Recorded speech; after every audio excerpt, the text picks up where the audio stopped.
Tout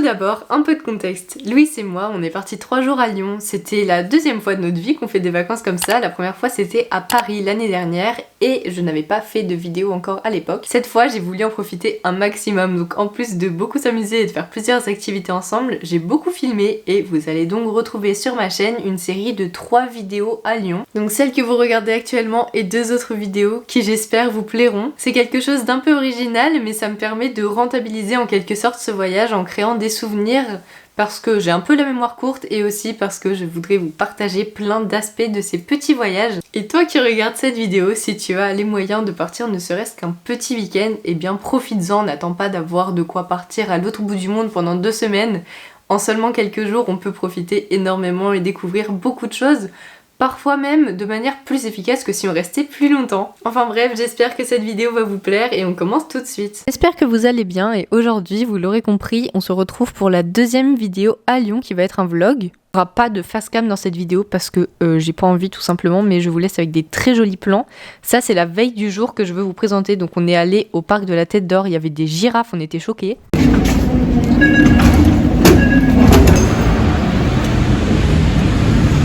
Pour un peu de contexte, je voulais vous montrer la veille du jour principal du vlog. Donc on a vu le parc de la Tête d'Or et la basilique de Fourvière.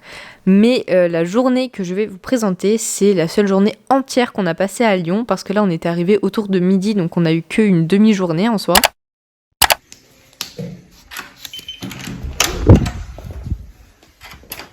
Dans notre chambre d'hôtel avec ma tête au réveil, super. Je me suis un petit peu maquillée parce que c'était une journée quand même assez spéciale, c'est le jour principal de nos vacances on va dire. Petit room tour de notre chambre. Le lit, en fait c'est assez, enfin c'est petit mais il y a tout quoi. La poubelle, elle est trop marrante, elle s'ouvre comme ça. Et puis on a une petite salle de bain, les toilettes qui sont dans le palier. Voici la douche avec un distributeur de savon, comme ça c'est marrant. Et on a le lavabo, hey. On a mis tout notre bazar. On a réussi à tout faire rentrer dans cette trousse de toilette. Et là, il y a le petit stand café bouilloire. J'ai tout piqué. J'ai pris des tisanes et les capsules. Enfin non, les capsules, j'ai essayé de faire un café. Mais la machine, elle est cassée. On l'a vu. On est au rez-de-chaussée, du coup, on garde tout fermé parce que il y a vraiment des fous par ici. En fait, j'ai un peu oublié c'est quoi le concept d'un hostel comparé à un hôtel. Mais... en gros, c'est plus convivial, j'ai l'impression. On va prendre un bus là. Première destination de la journée, c'était la Croix-Rousse. Donc c'est tout un quartier qui est en hauteur d'une colline à Lyon. Et on a fait un petit passage au Super U pour prendre une banane et quelques gâteaux avant de partir. Le problème, c'est qu'on a pris un bus qui nous a ramenés au parc de la Tête d'Or. Mais on devait prendre un autre bus pour aller en haut de la colline. Donc et il n'est jamais passé, donc on a juste marché et c'était très long, mais au moins on a une jolie vue. C'est aussi un peu spécial, ça nous a fait penser à Paris parce que quand on est allé à Paris, on était à Montmartre et c'est un peu la même ambiance quoi, avec des escaliers partout et surtout la vue à chaque fois, c'est incroyable. Toute cette marche, c'était pour aller à un endroit où on a pris le petit déjeuner, franchement le petit déj le plus mérité de notre vie. On voulait aller à Midori Matcha. Si vous voulez plus de détails sur cet endroit, ça se trouve dans ma précédente vidéo. C'est une vidéo de tous les lieux où on a mangé à Lyon, donc il y a 10 endroits, dont ceux où on a mangé ce jour-là, donc que vous êtes en train de voir. Midori Matcha, je vous dis tout de suite, c'était une dinguerie. Vas-y.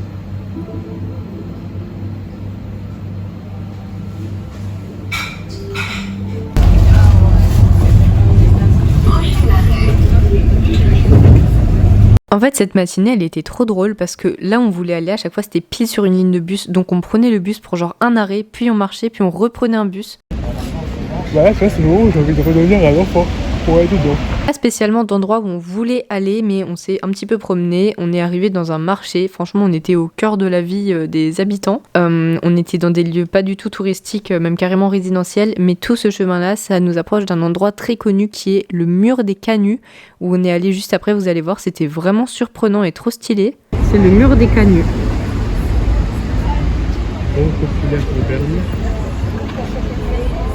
Le quartier il est assez petit mais il y a des choses à voir un peu dans chaque rue, c'est pour ça qu'à chaque fois on faisait un trajet en bus puis on marchait puis on reprenait le bus. En fait on a vraiment fait une boucle mais en passant par toutes les petites rues du quartier.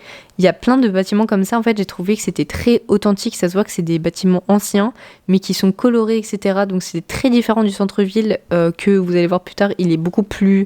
Enfin ça ressemble plus à Paris par exemple avec des bâtiments très sobres et élégants on va dire. Alors que là on dirait plus une ambiance de petit village. Passant dans toutes ces rues avec leur charme et leurs petites boutiques artisanales, je me suis dit que j'aimerais trop acheter par exemple un bol ou un truc de vaisselle fait main en céramique par exemple, mais on n'a pas trouvé au final. On s'est dirigé vers ce restaurant où on a mangé le midi, ça aussi j'en parle dans ma vidéo du coup, et il était trop bien. En fait ça ressemblait vraiment à un restaurant gastronomique et j'étais trop contente parce que ça m'arrive à peu près jamais de manger des trucs comme ça. C'était vraiment original. Le plus drôle dans tout ça c'est que le restaurant il est juste à côté de là où on a pris le petit déjeuner, genre c'est vraiment à 10 mètres, mais avec toute la boucle qu'on a fait ça nous a vraiment pris toute la matinée. C'est trop stylé en fait d'avoir un quartier qui est aussi dense en termes de choses à voir. Et bref, le restaurant c'était vraiment sympa.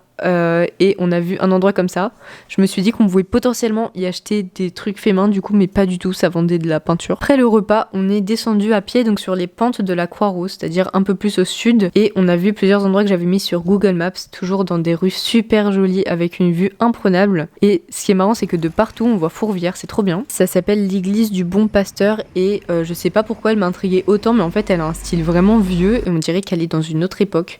C'était très stylé. Ensuite on a marché encore un petit peu et on est allé à un endroit pareil que j'avais noté, c'est l'amphithéâtre des Trois Gaules. C'est un amphithéâtre romain qui est genre super vieux. Il y a un panneau à côté qui explique toute l'histoire de l'endroit. Surtout de se dire que tout ça, ça a été préservé et que maintenant c'est vraiment, il y a personne qui a abîmé le lieu. En fait il est très joli. Bah après j'imagine qu'il le préserve quand même beaucoup, mais d'avoir ça en plein milieu de la ville c'est trop classe. Et pour la petite histoire, ce qui est super intéressant c'est que cet endroit a été construit en 19 après Jésus-Christ. Genre c'est super vieux, je sais même pas s'il y avait une ville autour à l'époque ou si c'était juste ça au milieu de la nature. En tout cas il était trop joli l'endroit, il y avait même un chat qui dormait au milieu.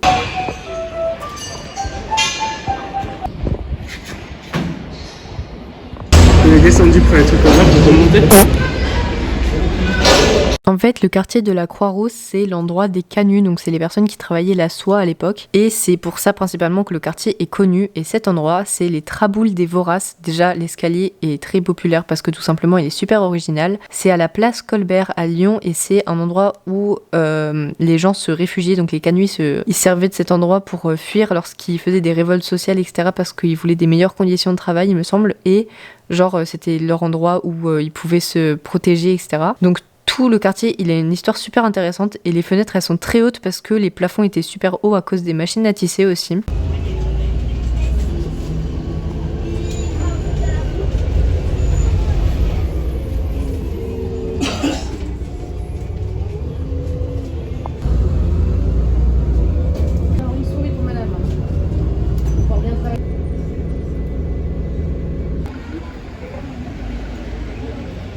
Après notre visite de la place Colbert, on a pris un bus jusqu'à la place des Terreaux, donc c'est là où il y a l'Opéra de Lyon et aussi l'hôtel de ville qui est gigantesque et super luxueux. Franchement, ça fait trop bizarre d'être à un endroit comme ça après avoir vu le quartier super coloré de la Croix-Rousse. Et la place est trop jolie, surtout la fontaine, elle est vraiment trop stylée, on dirait vraiment qu'il sort de l'eau le mec.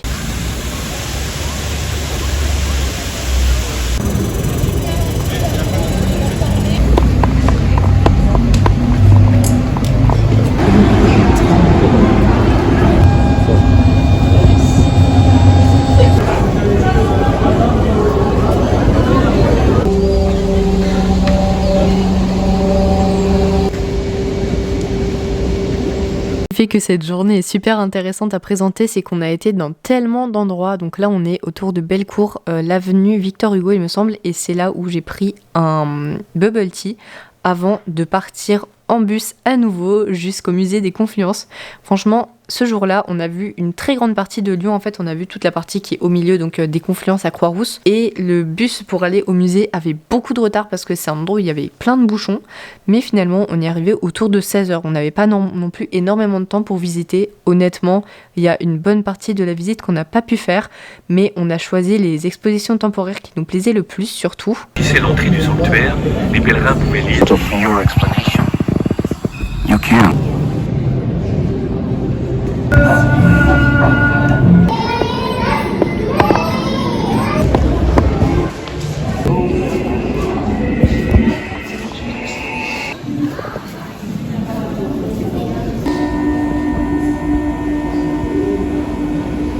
une exposition qui parlait des épidémies et la première qu'on a vue, elle parlait des rêves. C'était super intéressant, genre tout le monde de l'inconscient, comment ça fonctionne, est-ce que les animaux rêvent aussi, etc. Il y avait une personne qui répondait à des questions aussi, enfin il y avait une espèce d'interview qui était écrite sur le mur et j'ai trouvé ça super intéressant. Et ce que vous voyez là, c'est l'exposition permanente, donc moi je l'ai déjà vue plein de fois, mais ça fait toujours bizarre de voir des énormes animaux comme ça. Et franchement c'est un peu bizarre, mais moi je kiffe ça, genre voir des animaux empaillés. C'est horrible à dire, mais genre voir plein d'animaux au même endroit, je sais pas, je trouve ça trop intéressant. En plus on peut regarder des animaux de tout près, des animaux sauvages et tout, enfin bref. Ce qu'il y a dans le hall des Confluences aussi, c'est cet énorme squelette de rocale commun boréal. Et c'est la dernière chose qu'on a vue avant de sortir parce que le musée fermait vraiment sur nous, quoi. À ce stade, j'avais tellement mal aux pieds parce que le musée c'est beaucoup de marche, mais même le reste de la journée, on a quand même voyagé dans une bonne partie de la ville. C'est pour ça que cette journée était aussi spéciale et c'est aussi pour ça que, selon moi, on peut vraiment profiter d'une ville en quelques jours parce que ça nous motive justement à en voir beaucoup d'un coup.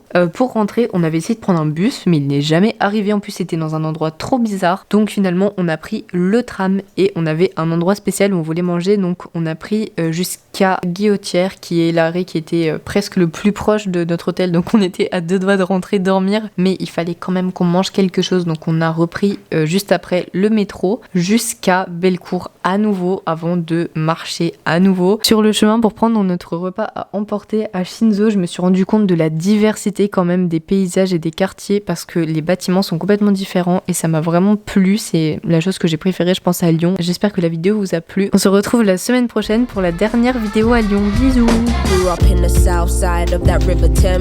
Hard to think outside the box when you're stuck in the ends. I had dreams of many things as a young and I was 14 when the streets offered tough